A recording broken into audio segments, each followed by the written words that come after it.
Hello, my eagle friends. So obviously we are looking at the air element. And let's see what the message is for you.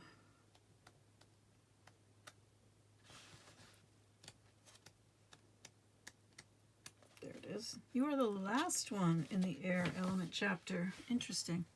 Okay, eagle, all-pervading power, truth seeker, transforms karma. The noble eagle emanates the light of the sun. This great bird is both physically and spiritually strong and represents mastery over the elements of fire and air. When the eagle appears, you'll soon be thrown into the karmic fire for the sake of your transformation. The eagle pushes us to be our best and brightest selves and stops at nothing to see us shine. Grasp the sun in your talons and hold on for the ride. You are stronger than you think, eagle child. I think my phone is not quite where I want it to be. Oh well. When in balance, bright, radiant, challenges. When out of balance, controlling. Oof. To bring it to balance, step into the unknown. So let go of your control issues. Ooh, that's very challenging.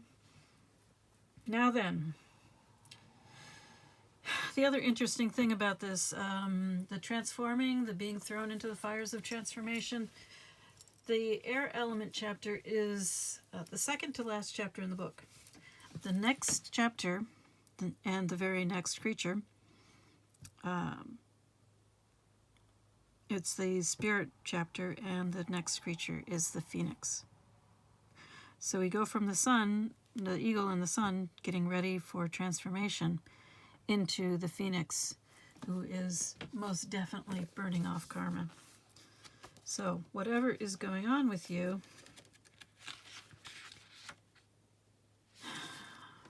I see a lot of transformation ahead for you. Also, birds are usually associated with the suits, the Sword of Suits in tarot. And this one does also say Truth Seeker, which is part of the suits, Sword's suit is truth seeking, using your mind well. And yes, in reverse, there's definitely a tendency towards being controlling in the sword suit. In any case, we have here the tea leaf cards, and you got 7. These should help you determine whether or not this is your reading. Right now, we have Grasshopper, situations in the balance that require careful handling. Okay. Now, we have September, so that should be a significant month for you.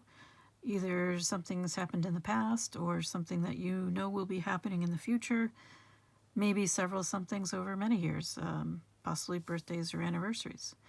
We also have younger woman, dealings or relationship with a younger woman. We have basket and apple. This is very interesting. We have basket, recognition, reward for merit, and then we have temptation from the apple. So somehow this recognition, this reward is going to test you. It's going to tempt you.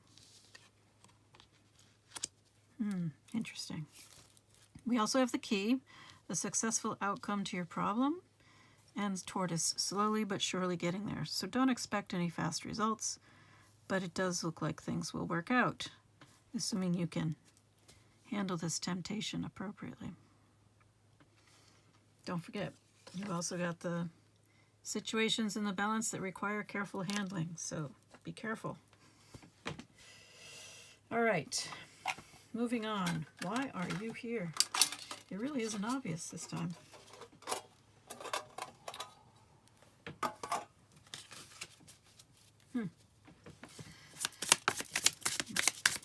What is going on with you that you would come for a tarot reading? We have the 9 of Cups, but it is in a crossing position.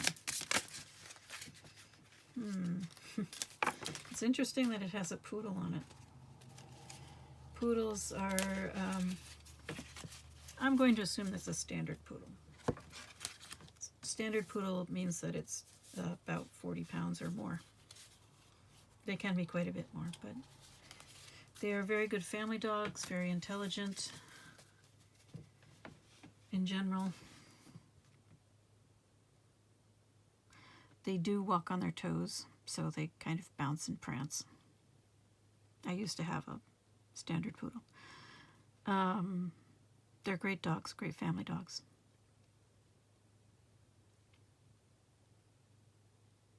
Interesting, they chose this for 9 of Cups. So 9 of Cups is all about wish fulfillment, your ideal life. In reverse, it's about overindulgence. Temptation, perhaps. So we have here recognition, reward for merit. I think you're going to be tempted by something that you have wished for. It is not going to work out the way you like, or it's not going to be as simple as you would like, I should say. You know that saying, be careful what you wish for? That's what I think is going on. Although it's not necessarily bad, it depends on how you handle it. But let's see what other cards come out.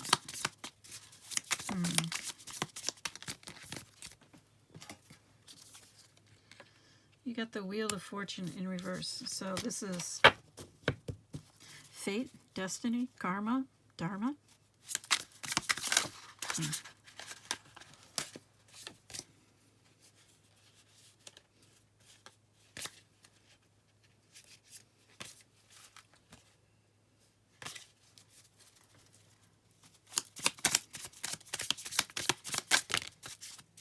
And now we have the 5 of Cups. All right, so you have the Wheel of Fortune in reverse. Now you have the 5 of Cups in a crossing position. Wheel of Fortune in reverse is, you may be feeling like if you didn't have bad luck, you wouldn't have any luck at all. So the thing to remember is the Wheel of Fortune is always turning, always moving. Even if you're having bad luck right now, or what feels like bad luck, the wheel is going to turn. Things are going to change. And things will probably improve. The 5 of Cups, however, is an important emotional lesson that you really, really need to learn. If you don't learn it, you're not going to get to move on to the silver lining, so to speak. So every cloud has a silver lining. The 5 of Cups is the cloud. Oh, the deck is closed. So the 5 of Cups is about that cloud. It is about the fact that there is a silver lining, but you don't get to the silver lining until you work through the emotional lessons. So if you are someone who tends to avoid emotions or avoid learning about your emotions, you're in for a tough time. This wheel is going to stay stuck until you learn.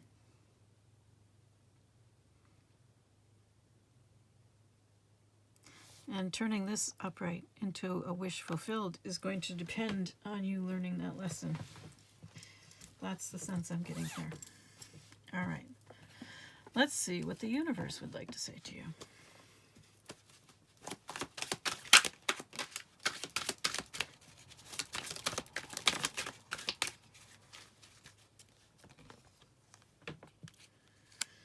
All right, you or the person on your mind is male. Sorry, I got the Wheel of Fortune. Wheel of Fortune, Wheel of Fortune. Fate, karma, cycles. Ooh, cycles. Forces of the universe. Get what you deserve. It's out of your hands. Destiny, synchronicity. And again, I would add dharma, fate, karma. I guess that's already there. Is there room in here? You may want a new beginning, but are you ready for it?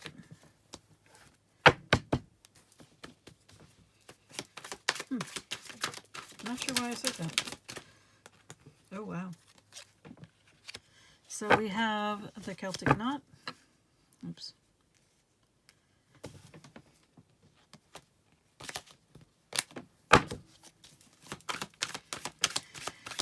Love of a lifetime, unconditional love, legendary, divine union, eternal love, infinity, enduring, connected.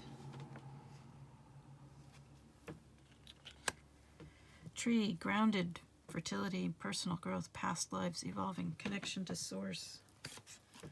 And star, wishes do come true. You're wishing for a new beginning. There is a potential for that to come true. What happens if it comes true?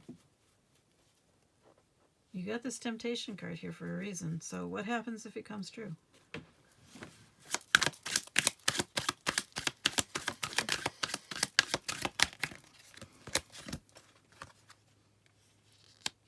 You have the Phoenix. Death and rebirth, catalytic heart awakening, rising up from the ashes, total transformation, which is never easy or comfortable. Definitely worthwhile, but unpredictable.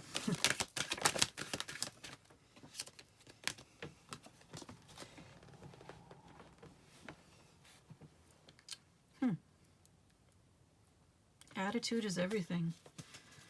Calm, cool, collected, confident, imposing, powerful, independent, time alone, which typically happens with transformation, at least for a while.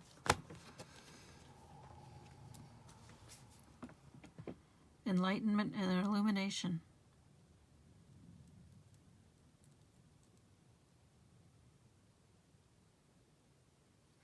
So,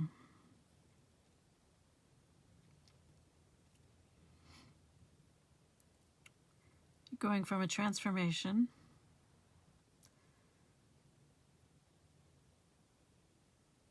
to enlightenment. It's actually a rather big journey there.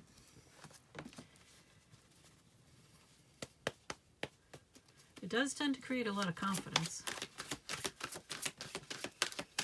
in time, not immediately.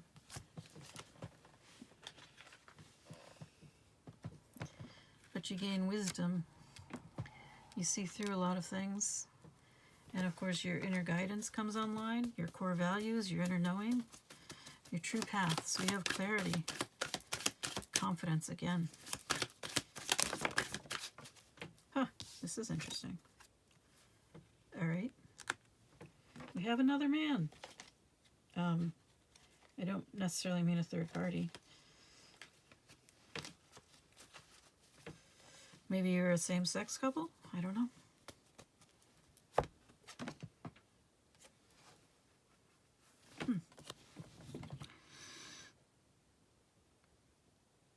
I mean, it could definitely be a same-sex couple because we have a man here and a man here.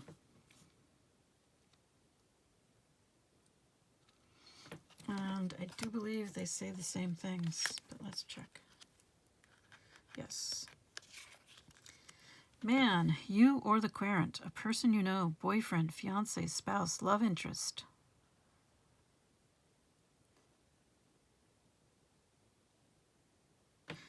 Very interesting. All right, this card came out, and I think we'll stop with that one. Blueprints, careful planning, visionary, building firm foundations, idea, instructions, destiny, roadmap, starting point, thoughts become things. So perhaps that's what's between you. I find that placement very interesting.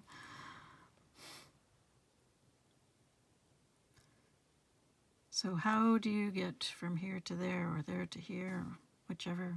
How do you come together?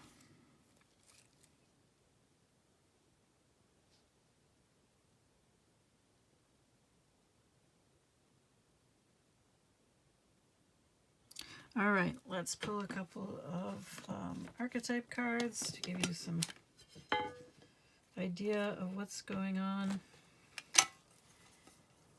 below the surface, in the shadows. Interesting. Well, I got that right. I can't believe I said that. Okay, I said below the surface, in the shadows, and you got the cave. So, you were definitely below the surface and in the shadows.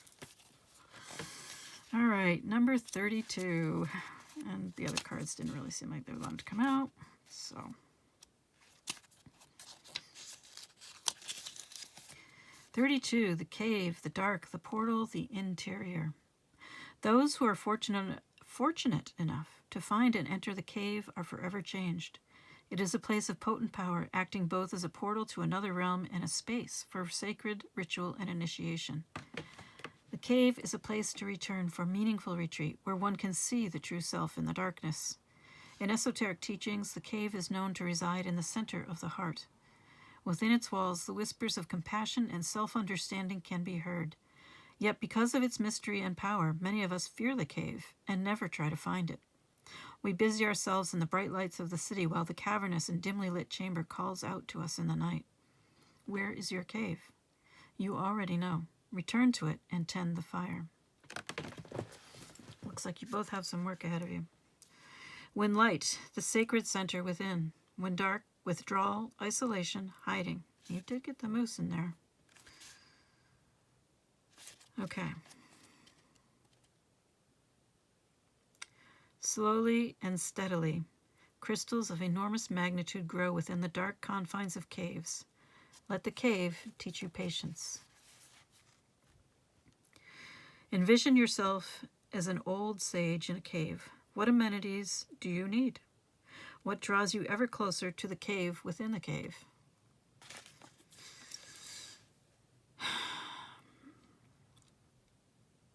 I really got more of a transformation vibe from your reading than a hermit vibe, which is kind of interesting because I associate the hermit with the cave more than transformation, although it certainly can be a place for transformation. Perhaps there's a need for ritual in your life.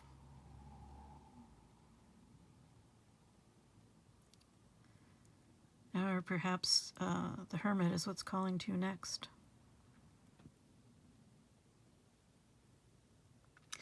Regardless, I am wishing you all the best.